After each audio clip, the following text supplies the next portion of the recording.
Om Shri Chinmaya Sadgurave Namaha. Right Thinking, a book written by Param Poojya Guruji, Swami Tejomayananda. First printed in America, reprinted in India many times.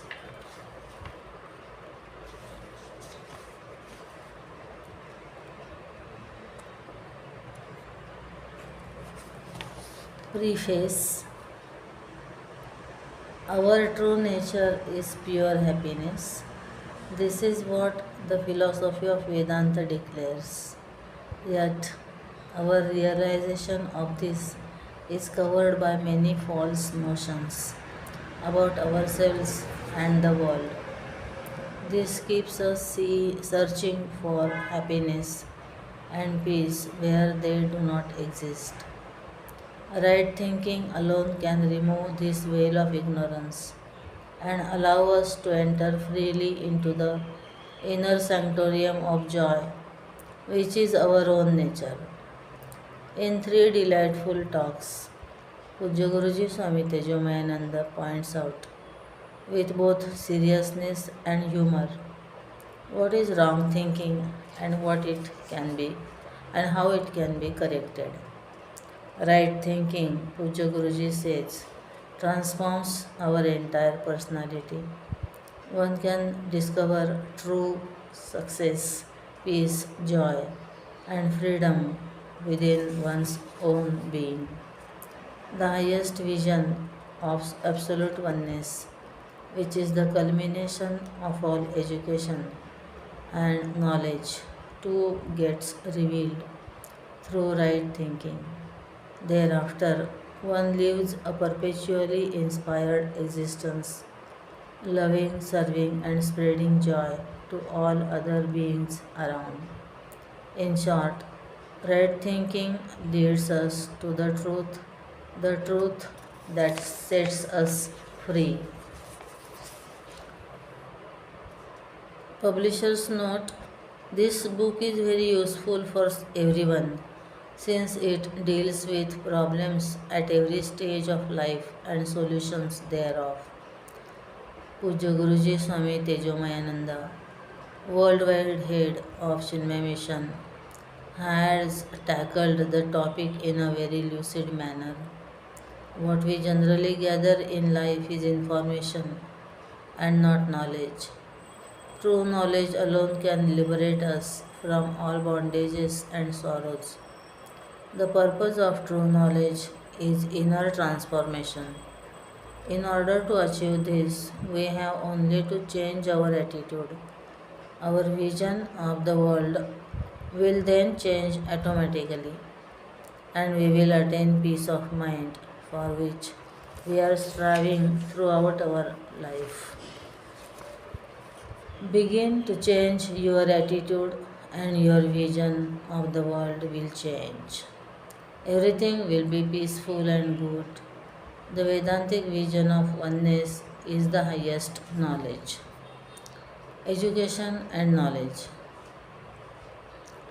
The words information, education, and knowledge, apart from their dictionary meaning, have a general meaning as understood by people and also a special meaning indicated in the scriptures. I will start with what is generally understood and then I shall try to explain its significance from the spiritual standpoint. We understand the word education to mean schooling. We send our children to educational institutions like schools and colleges.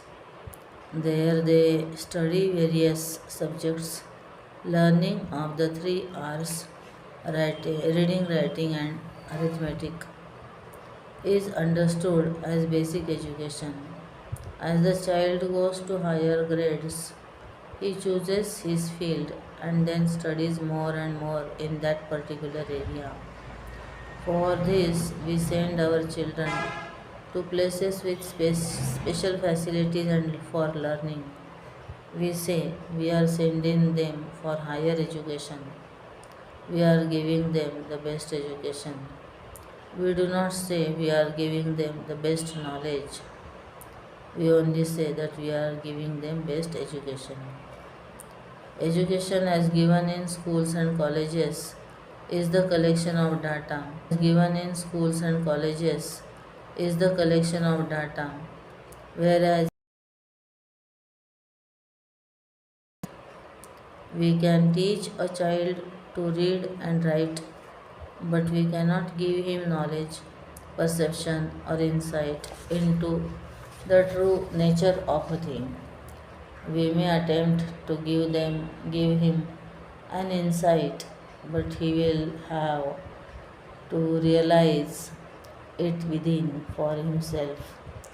For instance, we can teach a child grammar, but we cannot impart to him a comprehensive understanding of the language itself. Many of us know what nouns and adjectives are, but use them incorrectly in sentences. On the other hand, have not even had a formal education, yet their compositions are faultless and immortal. What can we understand from this?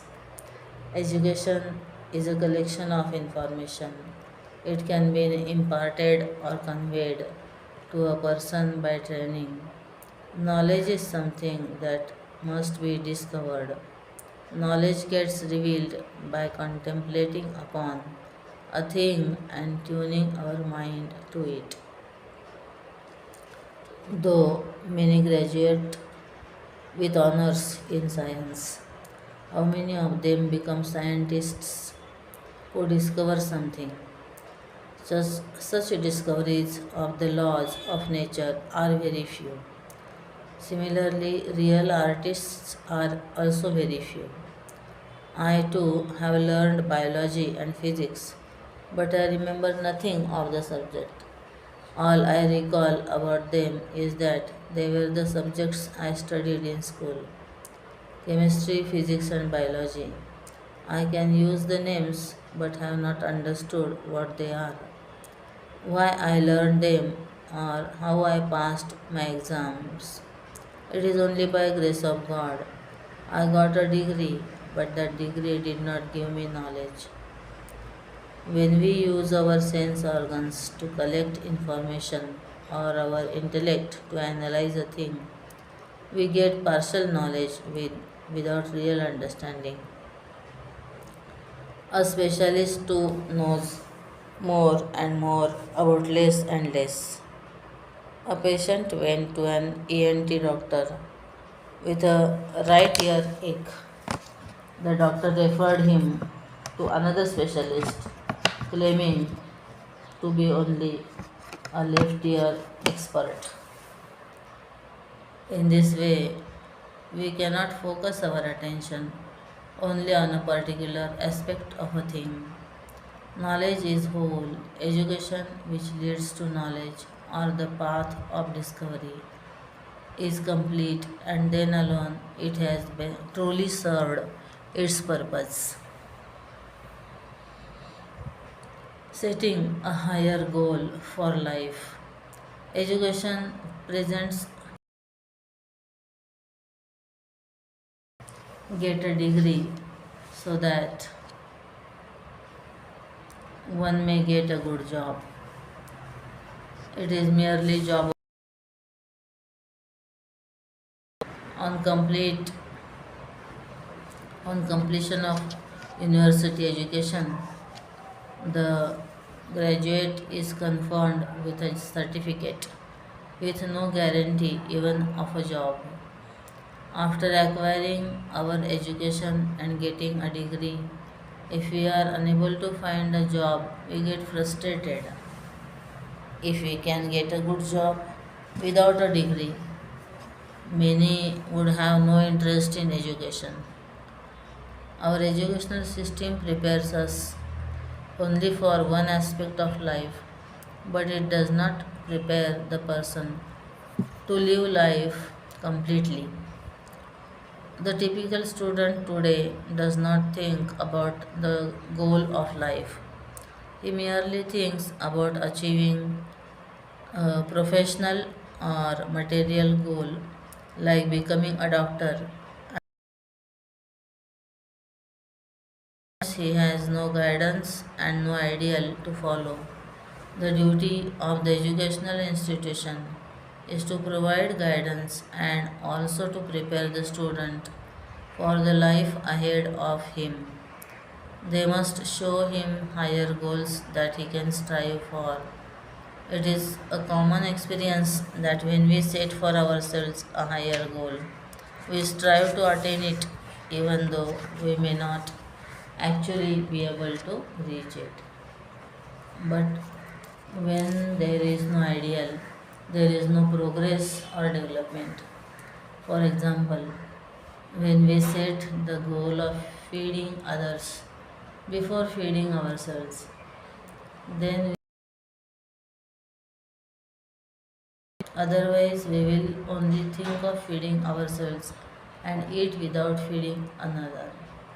If we lower our ideal, then we not only eat our own food, but the food of others as well.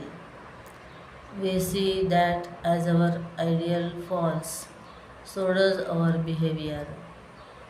Our ideals and goals guide our thoughts and actions. Education should play a role in determining our ideals. Today, however, the higher goals are not articulated in the universities. For example, for many, the knowledge they acquire is merely kept in their book heads, and for some, it remains in the book. The book that is locked in a library with the key in the pocket of the librarian who has gone on a holiday. So their knowledge is only on a holiday. There are people who are walking encyclopedias or talking libraries but with no real knowledge or understanding. Someone once said to Pujya Gurudev Swami Chinmayananda ji, I have gone through the Bhagavad Gita several times, but nothing has happened. Pujya Gurudev replied, you have gone through the Bhagavad Gita, but has the Bhagavad Gita gone through you? The purpose of true education is to help a person to knowledge by to, to lead a person to knowledge by which he can discover the truth for himself and to train him to see life in its totality, to face it in its completeness. The purpose of knowledge, inner transformation. Education should bring about an inner transformation in a person. There should be a positive change, a blossoming of the personality. Such a information can happen only with true knowledge, with the discovery of truth. Knowledge of the truth transforms a person, but mere information does not. It is sad that in spite of so much education, our lives have not changed. We are still the same. Adi Shankaracharya states the purpose of education precisely. Vidya phalam syat asato nivrittihi. The result of knowledge is the elimination of falsehood. This implies that if I have understood something as false, I withdraw myself from it. When my wrong concept has gone, my wrong conduct also comes to an end. Right knowledge transforms my thinking and action. We may have based our lives upon certain concepts, but once we realize they are wrong, we should let them go and not hold on to the false notions. The removal of false concept. concepts. Once, as a man was walking down the road, he saw something that was shining. Thinking it to be a piece of silver, he stopped, looked around, and as no one was looking, he picked it up and put it into his pocket, feeling very happy that he had found something precious. He went to a quiet place and took the object out of his pocket. When he saw it, he realized how foolish he had been, for the shiny object was a piece of rock wrapped in silver paper. When he discovered that it was not silver, his false notion was eliminated and he threw the rock away. Would he then boast about his foolishness? He probably will never talk about the incidents. Even if he does, it would only be to illustrate how he was tricked into wrong thinking by his sight and greed. True knowledge gives humility. Partial knowledge may make one arrogant, but deeper knowledge or wisdom alone brings humility. True knowledge brings an end to all our sufferings and we become totally different persons. Very often, our education, rather than removing our false concepts about life, only seems to strengthen them.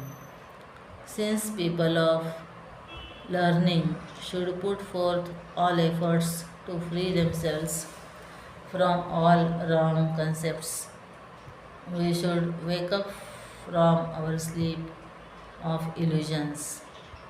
What are these wrong concepts? There are many. The main one is that I think of myself as the physical body. When I talk about myself or introduce myself, I refer to my physical body as me. This is not true. Another wrong concept is that money can give us security. With money, I feel secure. Without money, I feel insecure. However, this is fallacious. It is seen that even a billionaire may feel insecure and a pauper feels secure money wise. At times, the more the money, the more fear one seems to have.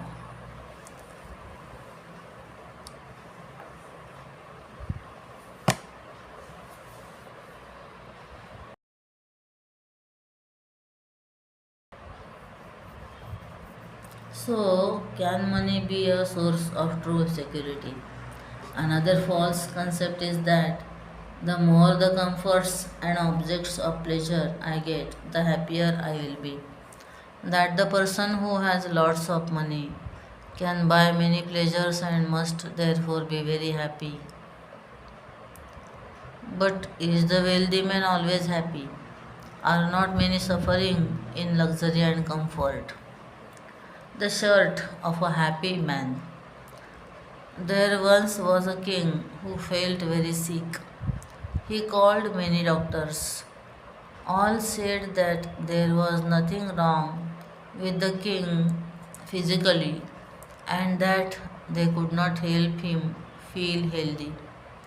A wise man who came to see the king told him that he was to wear the shirt of a happy man. His illness would vanish and he would become well again. The king gave orders to his ministers to bring him the shirt of a happy man. Everyone was surprised at this, for they thought that the king himself must be the happiest man, since he had so many costly shirts. The king's ministers came to a party hosted by a rich businessman. He asked the host to give him his shirt. The host replied, "But who told you I am happy? See my neighbor. He is richer than me. I am jealous of him. Go to him. So the minister went next door. The neighbor said, I am not really a happy person. I have no children. What is the use of all this wealth? And so the search for a happy man continued. Then finally one day, a minister saw a man who was sitting on a rock on the bank of a river, looking very peaceful and happy. He asked him, Are you happy?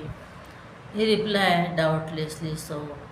The minister asked, Will you give me your shirt? He replied, Shirt? What shirt? I have never worn one. The minister then explained that their king was sick and was told that by wearing the shirt of a happy man, he would become well again. This great master told him to tell the king that happiness and sorrow come only from within oneself. When one knows this, one need not seek objects, shirt, in order to be happy. One should seek the true source of happiness within oneself. We have become enslaved by our erroneous notions that I am the body, that money gives me security, and that pleasures will make me a happy person. Man is usually respected by his wealth, power, and possessions rather than by for it is what he is. If he does not possess much more money, nobody seems to care for him. These are false concepts. The highest knowledge, the vision of oneness. Education is imparted, but knowledge has to be discovered or revealed. Education is partial, but knowledge is holistic. Education prepares man for some aspects of life, but it does not bring about an inner transformation or prepare him to discover the truth. Knowledge, on the other hand, prepares a person, prepares man to face life squarely and brings about the transformation that makes him a new person. The purpose of education is also to eliminate all false concepts and withdraw from wrong ways of living. Knowledge in Sanskrit is called Jnana. The Bhagavad Gita classifies knowledge as three different visions, technically termed as Tamasic Jnana, Rajasic Jnana, Sattvic Jnana. Sattvic Jnana is the highest knowledge, and Tamasic Jnana is the lowest. What then is this true knowledge, the highest knowledge? Sattvic Jnana, noble vision. We prepare, we perceive this world with the quality, with the duality of the seer and seen. When we look out through our sense organs, mind and intellect, we see that no two things are the same. Everything is different from the other. To see differences in the function of our gross and subtle equipments. But while we perceive this variety, the understanding by which we are able to see the one reality that pervades all differences, the recognition of the oneness in manyness is called the highest knowledge. To see the unity in diversity is called a noble vision. Our physical body is a good.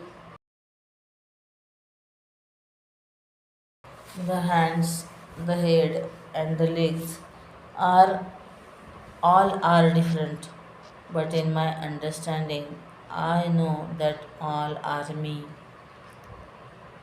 The eye vision pervades all different limbs of my body. If somebody touches my back, I say, "Why are you touching me?" The best vision then is to be able to see the one reality that pervades all the names and forms of the universe.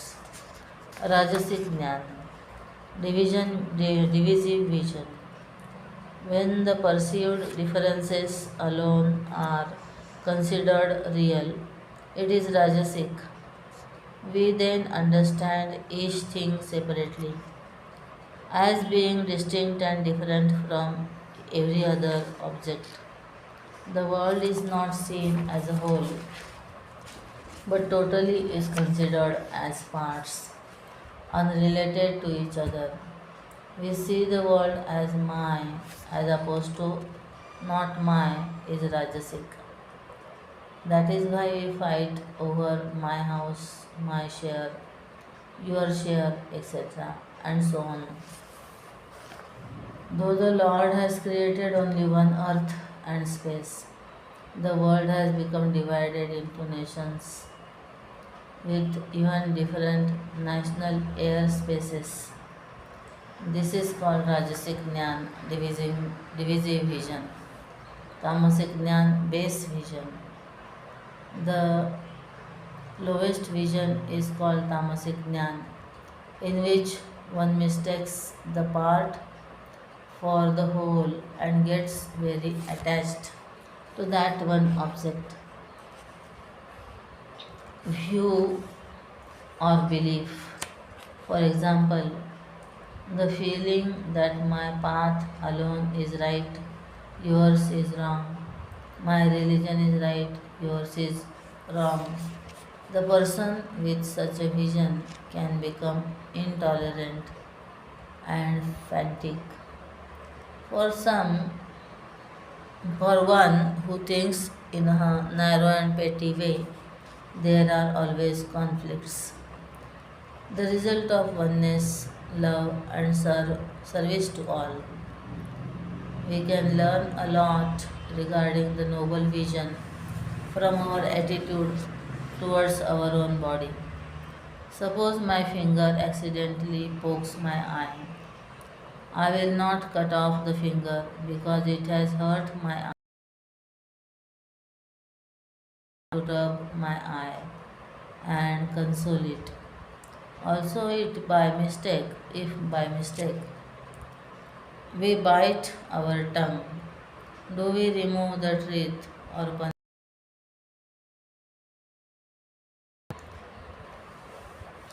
teeth are also a part of myself and are just as dear to me as every other part of the body. I have no hatred towards my teeth or any other mm, my teeth as or any desire to give them pain. Where there is a sense of oneness, there is love. Then there is when there is love, there is a desire to serve. Presently, we are not able to serve because there is no love and because we have no sense of oneness. Our formal education must give this noble vision which will bring about a transformation within ourselves. If one person changes, one can change the world around him. He can change the world around him. That one person can change the world, that one person can start a ripple effect. Saints, that one person can start a ripple effect. Saints and sages had a great influence on thousands of people. The wise hate none and are friends to all. When the vision of oneness comes, it changes our life totally. We should not wait for others to change. We must begin with ourselves. We are the world, and the world is not different from us. If we say the world is terrible, being a part of the world, we too have contributed to it. We too have contributed to it.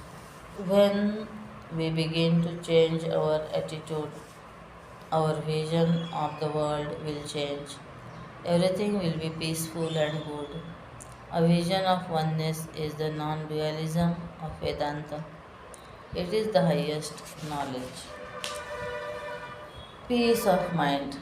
I cannot give you peace of mind, but I can give you a piece of advice on the topic of peace of mind.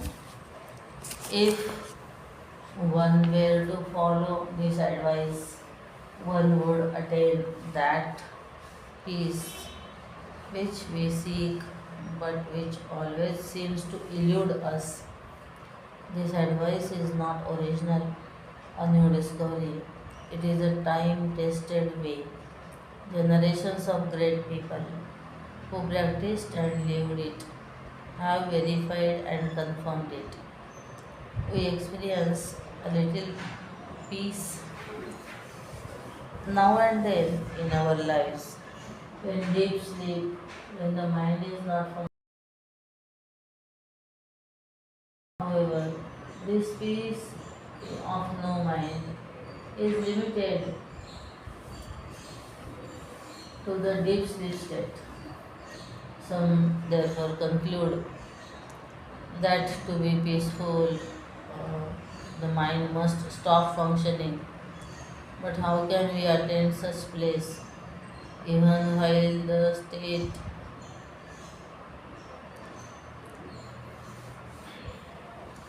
even while the mind is functioning? Desires cause agitations in the mind. A desire-ridden mind is never at peace. When we are enjoying a pleasure, the desire is being fulfilled. So there is a temporary cessation of desire and the mind feels peaceful. But once the enjoyment is over, the same desire is all new and old desires crop up and we are agitated again. Such a peace is also not lasting. Between two wars, there is a period of temporary peace. When a riot takes place in a city and the police crush it, we say that an uneasy calm prevails. This is very fragile peace that may shatter at any moment. Since some religious people who go to a temple, mosque or a church feel peaceful when they are praying. Some feel calm as they sing in praises of God, and some when they listen to spiritual discourses. But this peace also dissolves. As long as one is in the temple or the church praying, chanting, or listening, thereafter again the agitation starts. Peace is not achieved by struggling or non struggling. Why do we feel restless and agitated in the midst of changing circumstances? This is only because we are seeking, searching, and striving desperately to attain peace. The more we look and the more we struggle for peace, the more we are agitated. This is the paradox. So let us stop struggling or searching for peace. Will that make us peaceful? First of all, can we give up struggling? Our attempts to give up will cause more frustration and agitation. Therefore, giving up the struggle is also no solution for the getting peace. Vedanta says, "Apra अप्रयत्नात् प्रयत्नाद्वा मूढ़ो नाप्नोति निवृत्तिम." Neither by not preparing, neither by not struggling, nor by struggling does man attain peace. He who knows the truth against it. A man of action always thinks that a sage who is sitting is doing nothing. He is useless and unproductive, a mere idler. Although it will, although it may appear that the sage is sitting idle, he maintains a state of peace, which is not an easy accomplishment. The mind is calm and absorbed. We cannot say where the mind of a person in this state is, but it is certainly neither dragged nor in a stupor. This peace is a dynamic quieted, and equipoise achieved without struggle. How then does the sage gain this peace? We have to realize that this peace does not come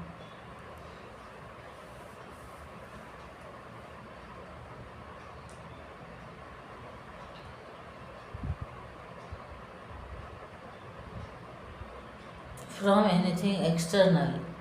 This is the basic fact we have to understand. Peace is our nature. At the moment, our minds must be constantly restless and agitated. We thrive on sensation, newspapers, novels, movies.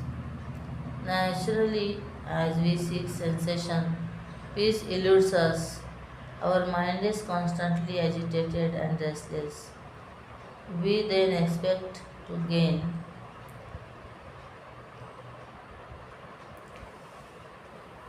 peace by some external means, even as agitation gurgles within us all the time. The scriptures say we need to do quite the opposite. We cannot get peace from outside. For example, in this hall, if all of us close our eyes and stop talking, peace will be there. It is not got from outside, it is not created. In fact, we can only create disturbance. It is important to recognize that disturbance is going on, that before the disturbance was created, peace existed. While the disturbance is going on,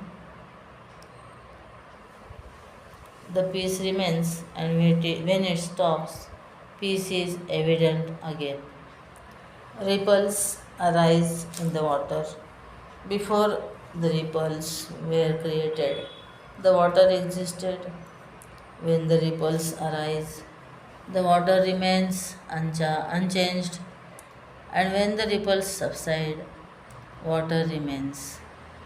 In the same way, peace is always present, but we ourselves create the disturbances, agitation, distraction, and restlessness, and then we lose that peace. A verse from the Bhagavad Gita beautifully explains who can attain lasting peace. विहाय कामान्यः सर्वान् पुमांश्चरति निःस्पृहः निर्ममो निरहङ्कारः स शान्तिमधिगच्छति. 2.71. He who lives in the world, giving up desires and cravings, is free from attachment.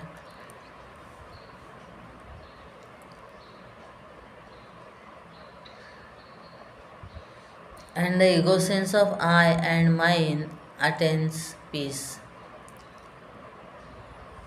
It is interesting to note that the Gita does not say what we must do, but rather what we must get rid of. What a wonderful thing! We are not told to do something, but we are assured that peace is ours if we give up these four causes of agitation, namely desires, cravings, I-ness, and I-ness and minus. Source of distress. These four aspects. It is this four: desire, craving, I-ness, and minus that disturb us and destroy our peace. On the surface, it would seem that the one who relinquishes these four would be stone like. Gita assures us that such a person does live and function in the world. Therefore, we need to investigate the deeper meaning of these terms as they are used in the scriptures. The common meaning will not be adequate if we want to understand the full significance of the verse. Desire. Can anyone really be desire free? A person may desire to have a glass of water, or he may express the desire to sleep. No one can be free from such desires. They are basic needs that must be satisfied. Hence, we should understand the difference between a desire and a basic need. Similarly, a teacher may say, "He is my disciple." Does this mean that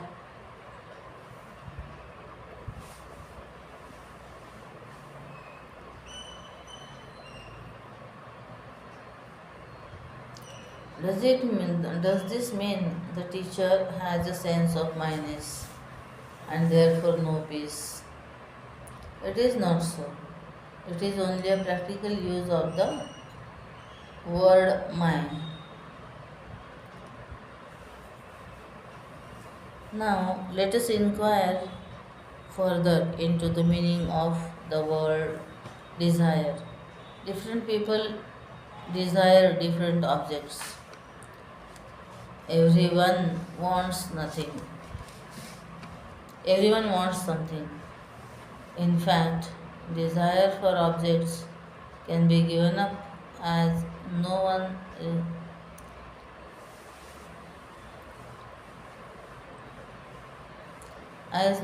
really wants objects for their own sake.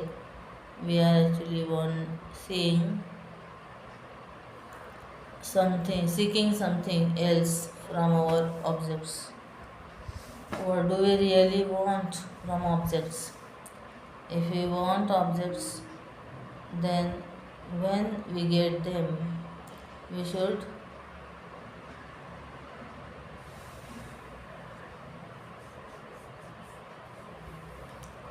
if we wanted objects, then when we get them, we should be happy and satisfied. But we are not. We do not really want objects, but we want joy or happiness through objects. So, the real desire is to be happy. In fact, the attainment of happiness is the culmination of all our struggles and searching. The problem is that we want happiness, but we strive to gain objects, mistakenly attributing happiness to them.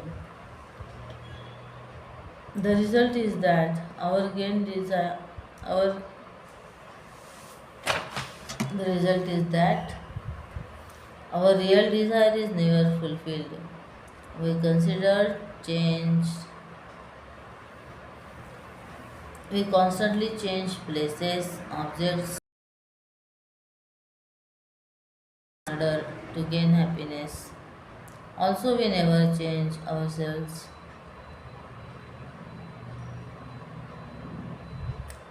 to or our thinking. Our physical life depends on physical things. We to satisfy hunger, food is required. To protect us from cold, warm clothing is required. These are basic needs. Satisfying them may make us comfortable but not happy.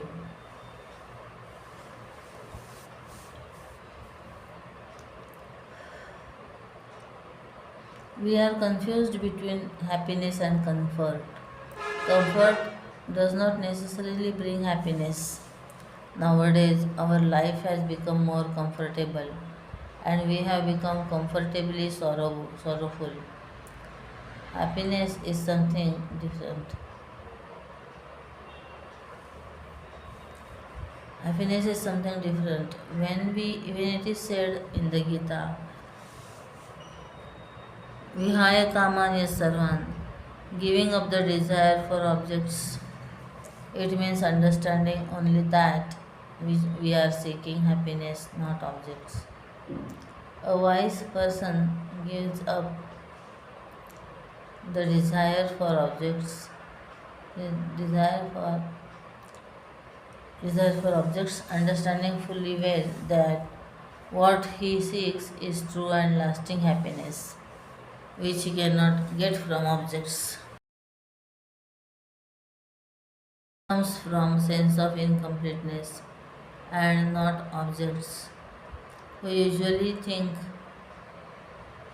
that sorrow will vanish us if we get this thing or that. We think, what with that person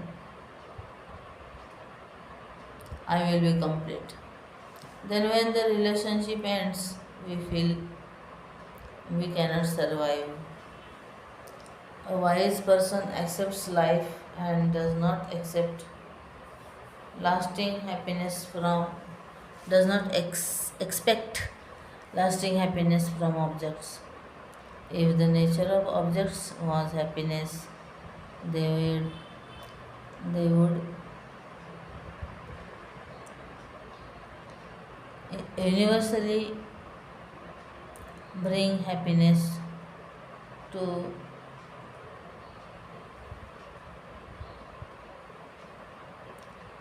universally bring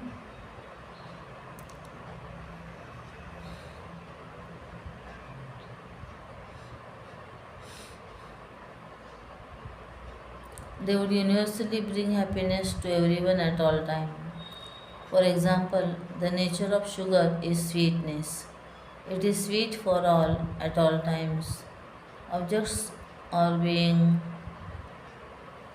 Objects or beings do not give happiness to all at all times. However, there is no need to throw away the objects. We need only to throw away our false belief that they will bring lasting happiness. A wise person may desire objects, but he will never insist on the fulfillment of such desires. Happiness lies within. If there is no happiness, what is the source of happiness?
Then, what is the source of happiness?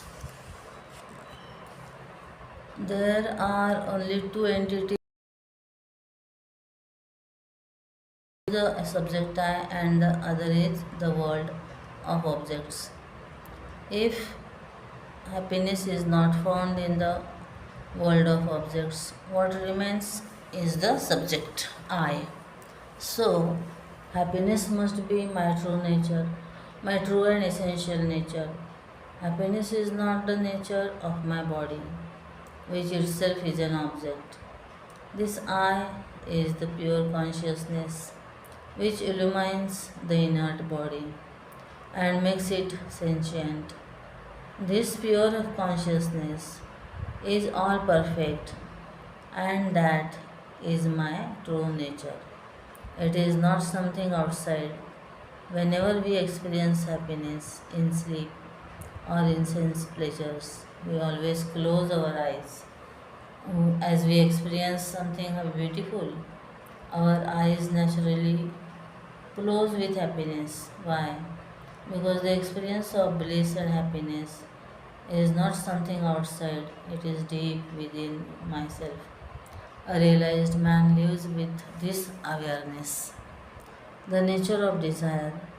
Once a desire arises, we cannot forget it.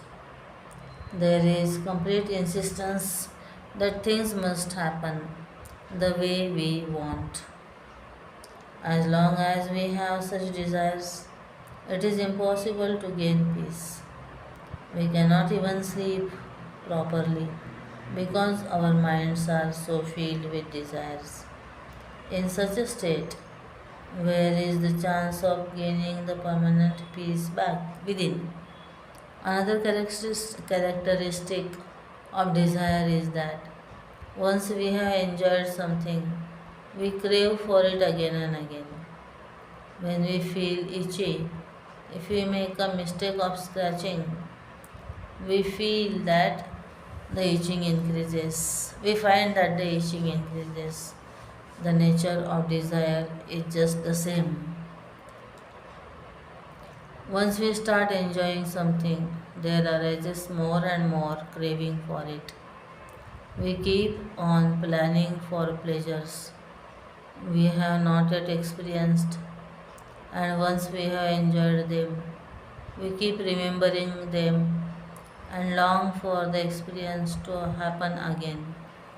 When we sit for meditation or as we go to sleep, are these not the things that disturb us? Either we go on planning for the future or keep remembering our past experiences. This does not mean that we should not plan anything at all. It is not the day to day planning. It is not the day to day planning of work that we need not that we need to give up. The remembering and planning for pleasurable experience. Therefore, when we give up these two, remembering the past pleasures and planning for the future pleasures, and give them up with correct understanding, we then experience peace. Minus causes sorrow. Besides desire, the two other obstacles in attaining peace, the sense of I-ness exists with reference to the body and its activities.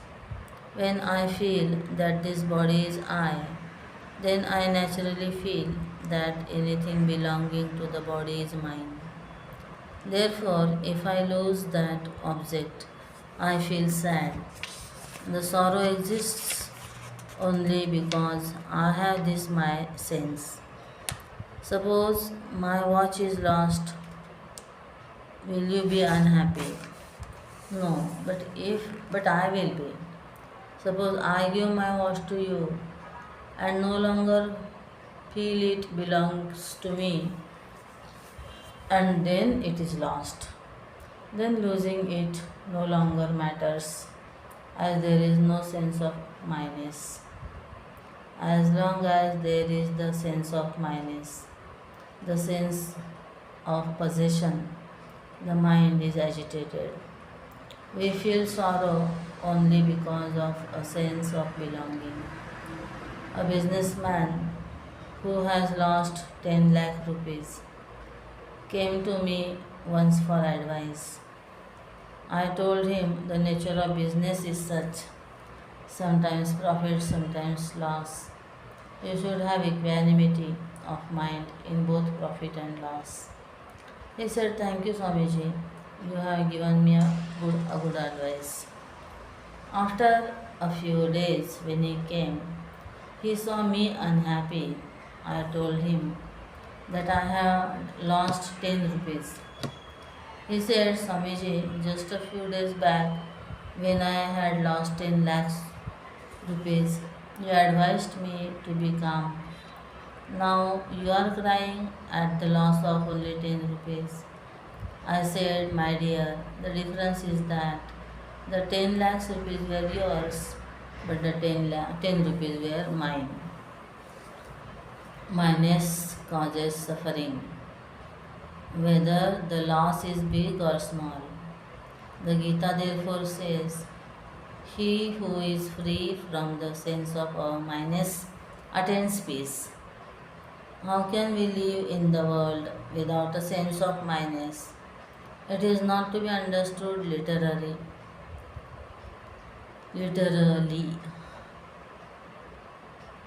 Suppose someone asks me, Swamiji, whose watch is this? I cannot say I don't know because the Gita says there should be no minus.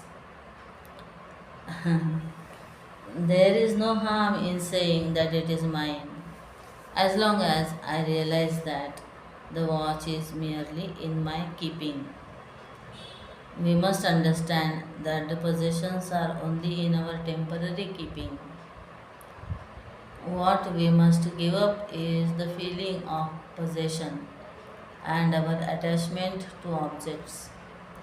For example, when I travel by plane, I say my seat is number 25A. But when I get off the plane, I do not try to take the seat with me. I accept it as mine only for the time allotted to travel. I relinquish it on completion of the journey without even looking back. I do not really consider it as mine. We must live in the world and relate to people and objects in the same way.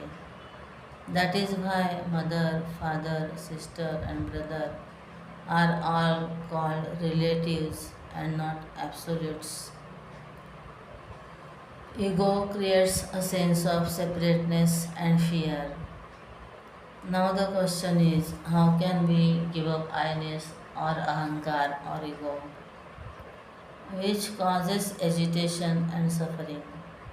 There is a very simple exercise to reduce it.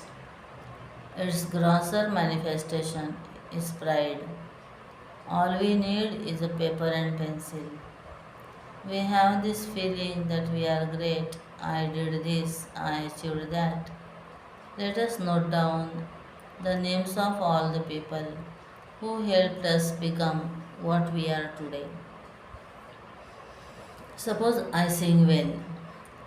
For me to be a good singer, how many things were necessary? I draw two columns on the paper and note down my contributions against the contributions of others. In waiting the two, my pride would disappear. First, to sing, I must be alive, and this is certainly not my doing. Secondly, I was gifted with a good voice, which is again not my doing, but is the Lord's gift.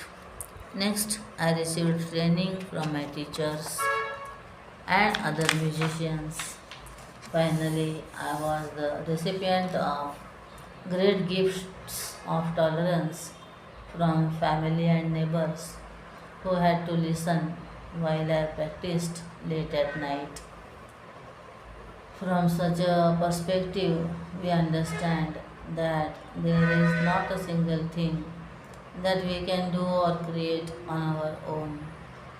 With this understanding, our pride disappears. I develop the attitude that is my privilege to serve me with this voice for that purpose. Abandoning any sense of doership, I became an instrument in the hands of the Lord. The sense of I-ness can be given up with the understanding that we are gifted with all our faculties. Nothing is ours. We should love those around us, but never with a sense of minus. Thus, when desire, I-ness, and minus, the causes of all our disturbance, leave, we will enjoy peace of mind. Man does not gain peace by struggling for it or by not struggling. By taking to drugs, the mind cannot get peace, but only gets shattered to pieces. Then, how does he gain it? He gains it by determining the nature of what is real, by discovering and realizing the truth. The wise man gains understanding. That is the peace which is beyond our mind and intellect. That peace never gets disturbed by anything. The Gita says, Yasmin sthito na guruna api दुःखेन विचाल्यते यस्मिन् स्थितो न दुःखेन गुरुणापि विचाल्यते 6.22 Having gained abidance in true peace, even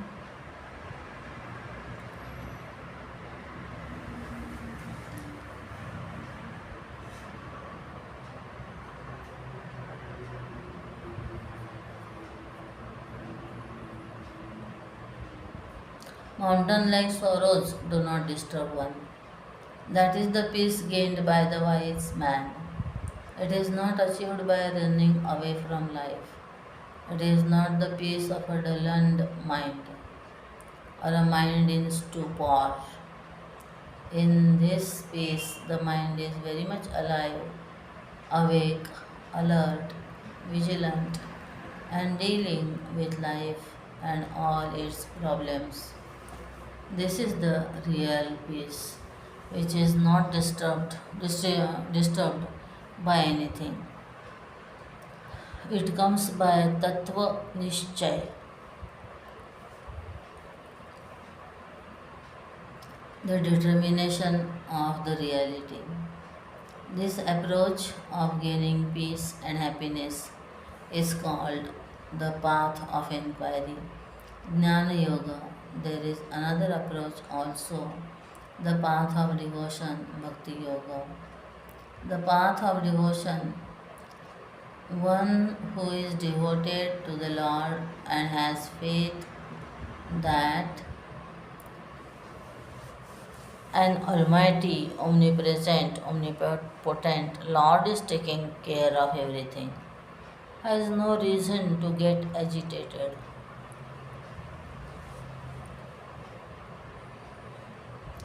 Generally, we say that he who does not believe in the existence of God is an atheist. This is partially true.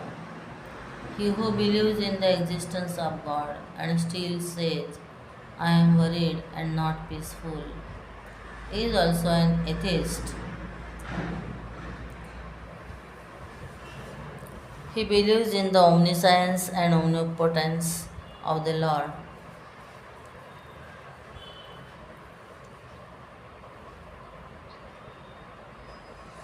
and the same time and at the same time he is worried.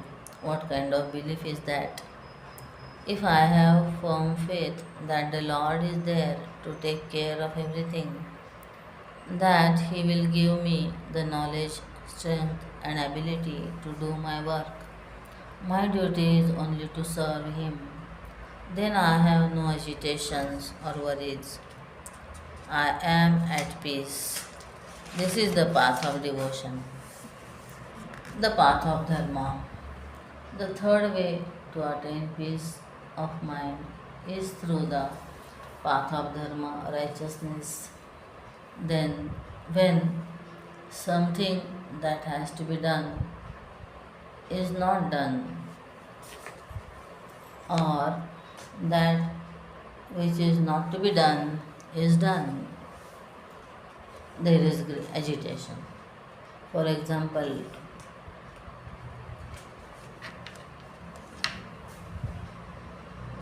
if a child does not do its homework, he will be fearful of the teacher's wrath.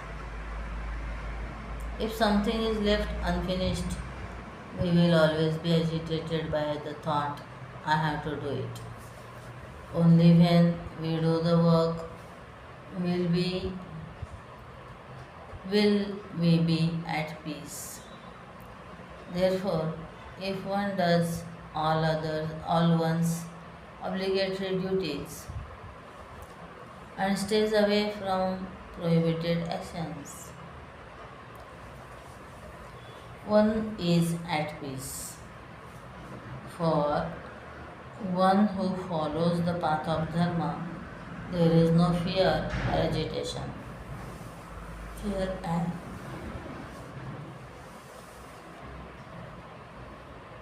agitation. By following any of the paths, man can attain peace. One may not have an inquiring or analytical intellect, but has a simple faith that the Lord will take care of everything. He will attain peace. Without faith, even day to day life becomes miserable. Distrust between spouses will cause agitations. Where there is faith, there is peace. Peace is the true nature of the mind. Agitations are unnatural to the mind. That is why, when the mind is agitated, we want to regain our natural state of peace.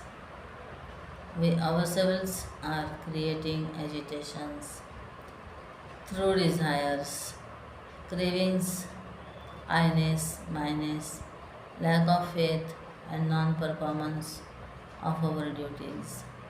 When we remove these factors which cause agitations, we will have true peace of mind, proficiency, and efficiency. We are all fascinated with success. The inventor of the matchstick was very pleased with his invention. Why? Because it was a striking success. Everyone wants success. What exactly do we mean by success? What can make our lives completely happy? This analysis is important. We find that some are successful in one particular field, say professional, but are they successful in life? The simple and general understanding of success is to attain a set goal, or a desired result. For example, when a student passes his exams, he considers himself successful. We also hear of a successful attempt on someone's life. The three factors of success. Let us find out why one person succeeds and another person fails in the same field. Sometimes the same person who has been successful many times fails miserably at some time. Work. The first factor necessary for success is work.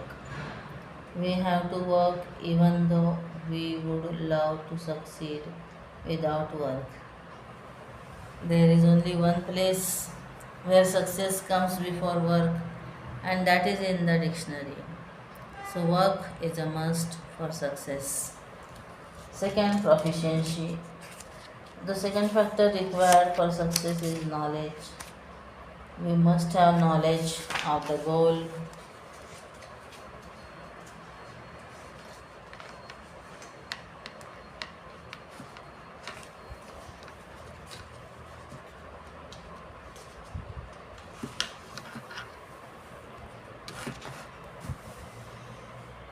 Knowledge of the means to attain the goal, and knowledge of oneself, and the knowledge of our ability in reaching the goal. This knowledge is called proficiency. Efficiency. We see many people working laboriously. They have a lot of knowledge, still, they do not seem to accomplish anything. This is because there is no efficiency in their work. Efficiency is the third factor required for success. The skill or knack of performing an action.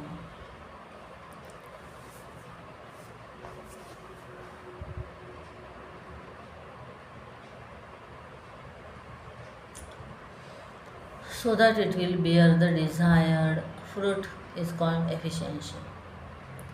In India, more emphasis is given to theoretical knowledge. Indian universities impart a lot of information, but practical knowledge is overlooked. To the practical aspects of and efficiency in work. Therefore, even though so many students are graduating from universities in India with outstanding degrees, what is the condition of India materially? This is because India has neglected the practical aspect. Success requires work. Work must be backed by knowledge. Knowledge and efficiency must be efficiently used to produce results. What is real success? Now let us discuss what is real success. Not just success in a particular field. I have met many doctors and psychiatrists. One psychiatrist who met me said, Swamiji, most patients have benefited from my treatment, but I myself am troubled. A brigadier once told me, I command my whole brigade, but I cannot say a word to my children. People are successful in their particular fields, but they do not feel happy and fulfilled in their life. True success means to be able to face all situations that arise. There may be physical problems, financial problems, or family problems. Some are experts in handling certain problems but get shattered in facing others. Some think of committing suicide when faced with little disappointments.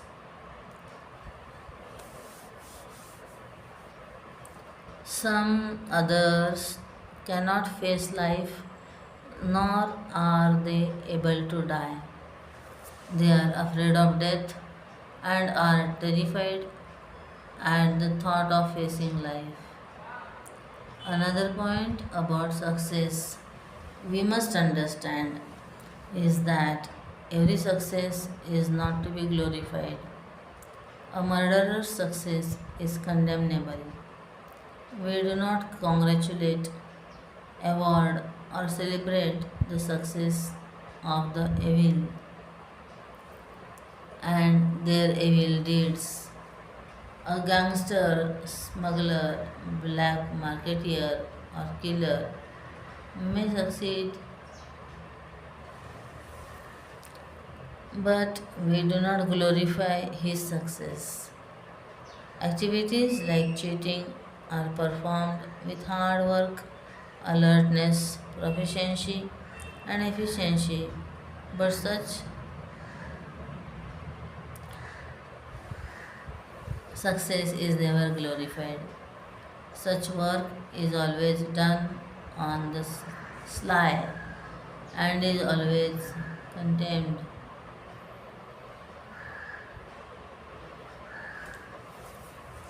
Such work is always done on the sly and is always accompanied by fear in the heart. Therefore, we must ask what is the kind of success we want in life. Sometimes it appears that a person pursuing the noble path fails miserably and a corrupt man seems to prosper. Yet, the failure of the person following the path of virtue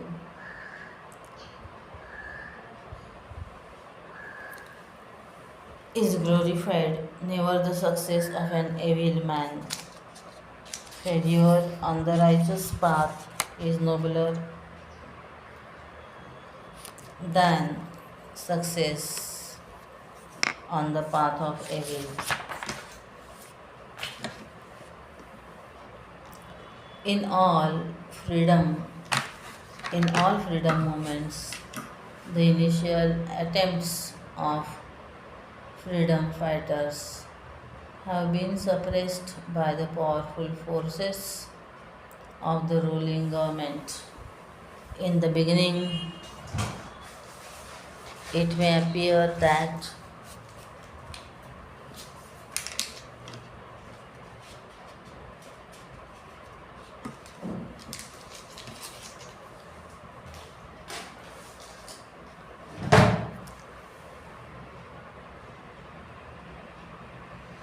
these freedom fighters were not succeeding. But what was the end result? In the great epic Ramayana, Ravana, the demon king of Lanka, kidnapped Sita, the beautiful wife of Sri Ram. When he was taking her away, the king of vultures, Jatayu, tried to save Sitaji, but in battle with the powerful Ravan, he died. So, who succeeded? Ravan succeeded in his mission to kidnap Sitaji. Jatayu failed to save her, yet Ravan never succeeded in making Sitaji his and died on the battlefield at the hands of Sri Ram. Whereas Jatayu died with his head on the lap of Lord Sri Ram. Therefore, we learn that achievement of the ultimate goal is true success, even if we may be faced with short term or immediate failure. Also, success is that in which there is the unfoldment of the personality and purification of the mind. Success must bring joy, peace, and happiness in one's life. Success must not merely bring name, fame, and wealth, but also happiness, peace, and Happiness that does not end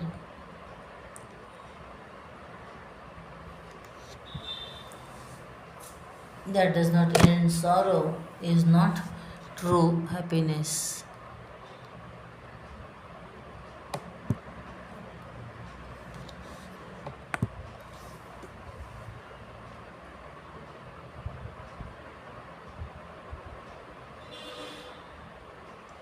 There should be a sense of fulfillment that we have achieved all that is to be achieved, or that we have done all that was to be done.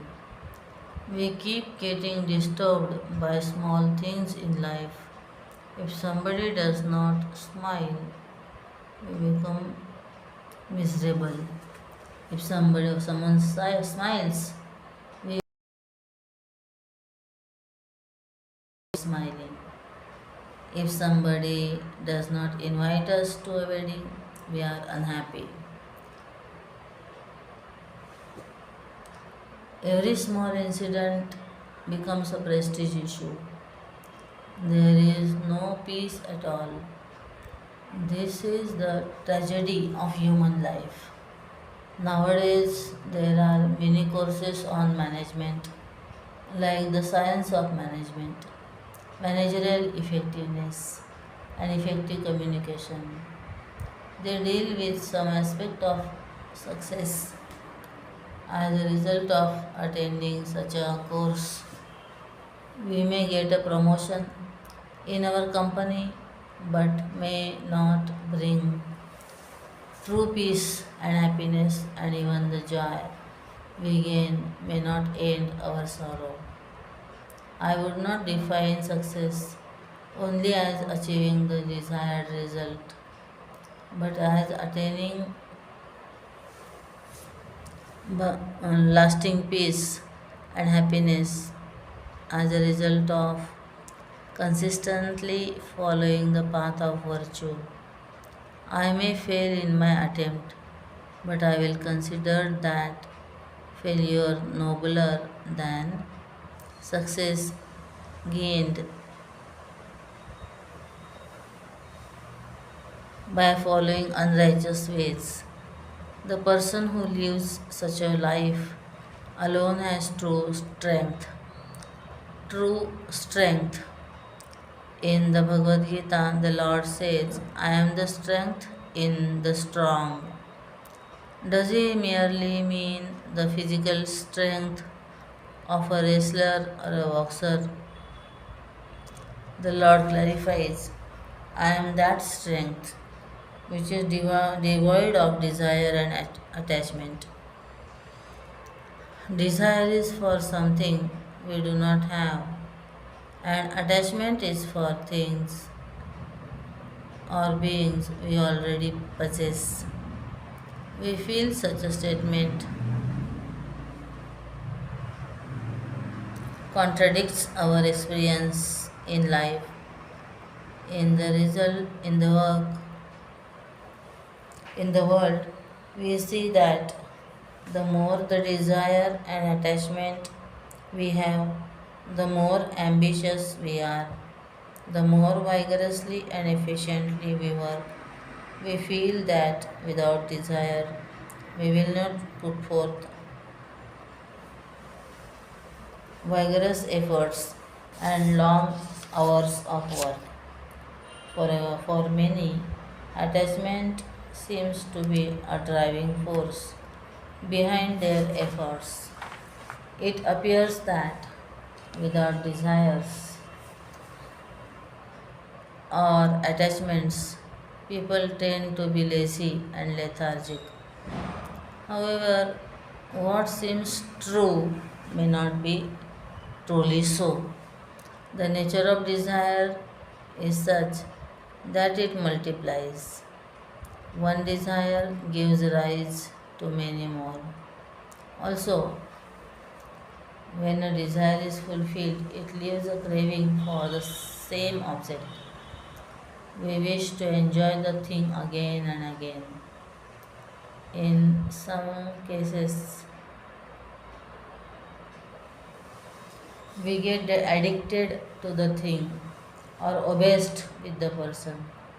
All desires cannot be fulfilled all the time. For desirers outnumber the availability of desired objects. There is only one vacancy in the company for which 200 people apply. 199 will be disappointed. Wow. uh, 199 people will be disappointed. When a desire is not fulfilled, the result is disappointment, rejection, frustration, and the like. What happens when the desire is very intense and it is not fulfilled? Some get shattered, some become violent and bother others. How can such a person attain success or happiness? Therefore, strength does not come from desire or attachment. The strength that the Lord speaks of is the strength one gains by following the path of Dharma. Practice of Dharma gives true strength.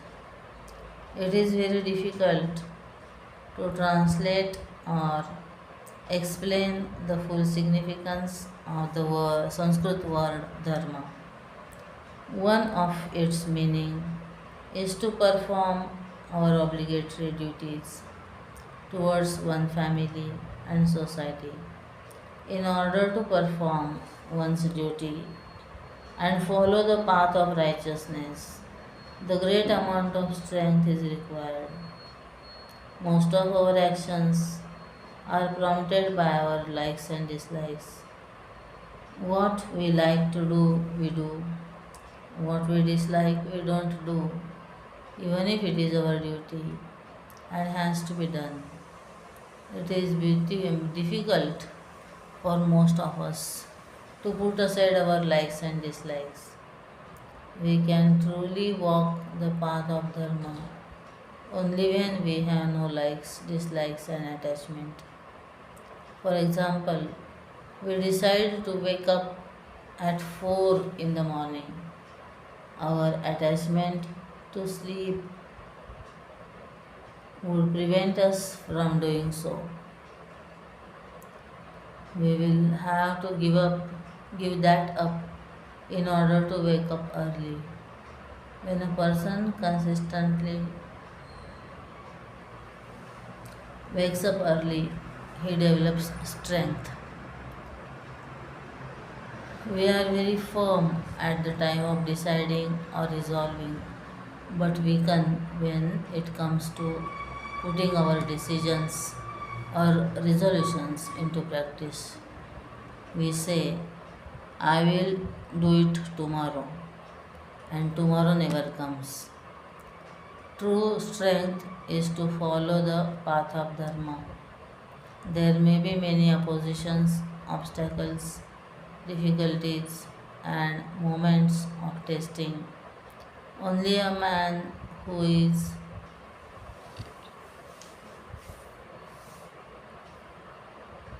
strong will be able to pass through those trials. When the going gets tough, it is the tough who keep going. Likes, dislikes, and attachments are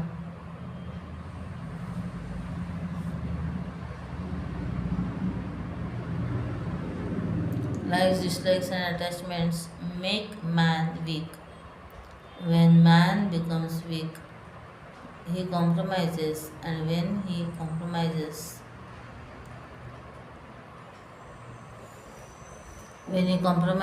he becomes weaker. Finally, all his efficiency is gone.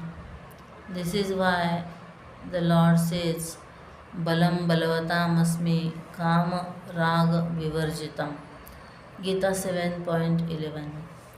The man who follows the path of Dharma consistently becomes so powerful that the whole world bows down to him. No, nobody can shake him. He can neither be attempted nor threatened. He gains authority, power, strength, and fearlessness. This is called real efficiency, and this is true success. Such a success does not come overnight, it comes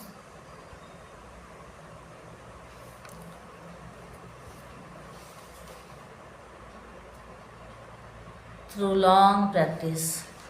It is a sadhana, spiritual practice. Love and dedication beautifies our action.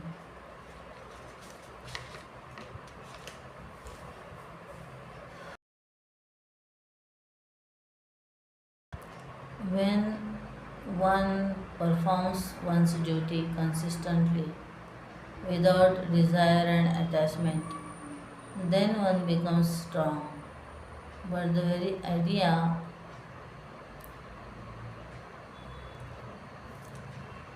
of duty is painful. People say that there is no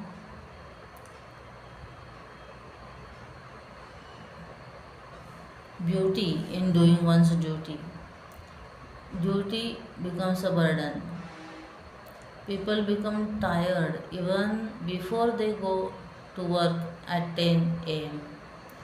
They love weekends and Monday is their worst day. They feel weakened at the very thought of going back to work and wait for weekends. What should we do to make our work beautiful? We should do our work with love, devotion, and dedication. When these itself disappears,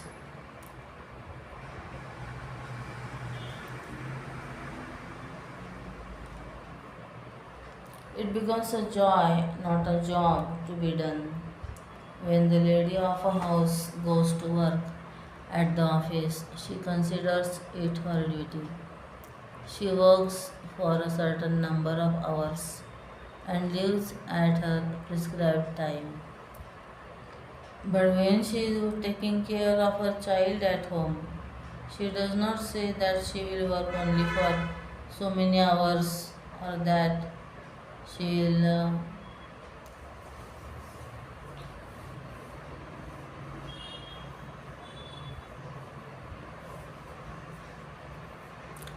and that she will work only for so many hours or that she will take a breakfast break from 8 to 9 am.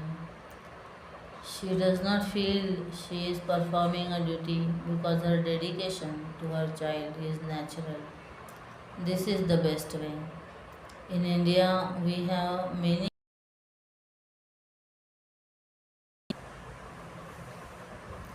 schools and colleges.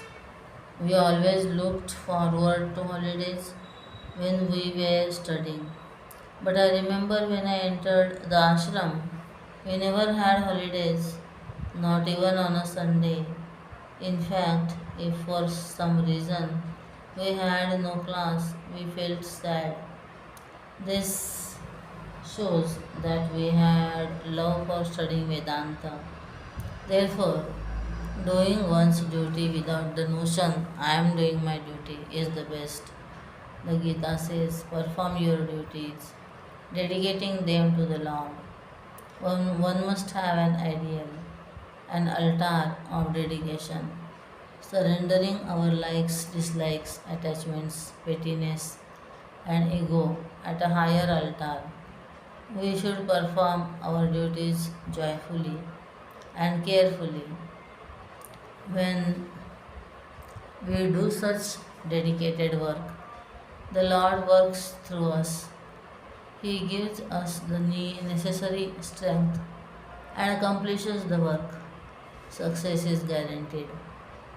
When a person works with inspiration, he never gets tired, or exhausted. When man works only for himself, there is only perspiration. When he works for a noble goal, there is inspiration. One who is an atheist may not be able to dedicate his actions to the Lord. When one such a person works for some ideal or noble goal, he will derive tremendous strength from his chosen altar of dedication. The nobler the goal, the greater. This is the beauty of love and dedication. This brings efficiency in life. The successful one inspires all. From history, we learn that some powerful people devoted themselves to wrong ideals. No doubt they had a lot of power and efficiency, but eventually they destroyed themselves and many others. If the mind is pure, the goal is if the mind is not pure and the goal is not noble, the final result will be disastrous. On the other hand, we see the example of saints and sages, great men and women dedicated to art, literature, and science. The mere mention of their names inspires people years after their departure. Institutions and large organizations flourish in their names. This is true efficiency. A beautiful Sanskrit verse translates, "He really lives in whose living countless people live." What can one say about such great people? Even their death becomes an inspiration. Death cannot destroy them. One who has fulfilled his life and has blessed and inspired many others alone can be called a true successful person. He alone is truly proficient and efficient. Such success gives true happiness and true strength to face whatever challenges confront us. Such happiness truly ends all sorrows. Such a life is an inspiration to all. I pray to the Lord that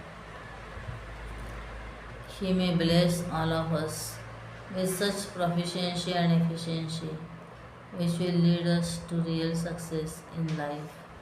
Om Tat Sat.